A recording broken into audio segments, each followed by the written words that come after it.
The difference between like UIndy engineering and many of the other engineering programs is UIndy has a design spine and project-based courses. Everyone's working together to complete a project, which is all hands-on stuff that you're going to do in real life. Cool thing here is you're doing that since day one. You walk in as a freshman in a design course and you're literally designing something like first day of college. I usually find him in the labs building things on his own. So he was 3D printing a fidget spinner and bought his own bearings and everything. He was building everything from scratch.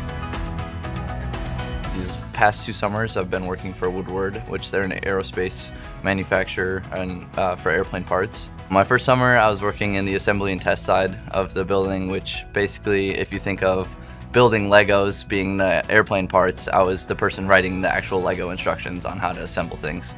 And my second summer, last summer, I was working on the manufacturing side, which is with giant CNC machines that cut the parts and how to save time while they cut parts. There were so many things that I ran into that I was like, oh, I've run into this before from one of my classes, and that was a hands-on thing that it was about tolerances and physical things that I had learned hands-on in the classroom.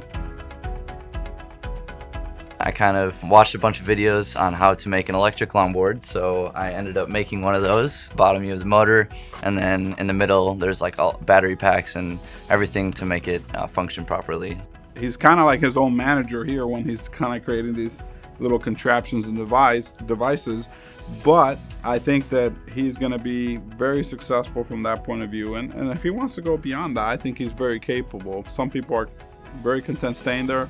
I can't imagine Payton stopping there. I can imagine him going all the way, perhaps even starting his own company, because he's that creative.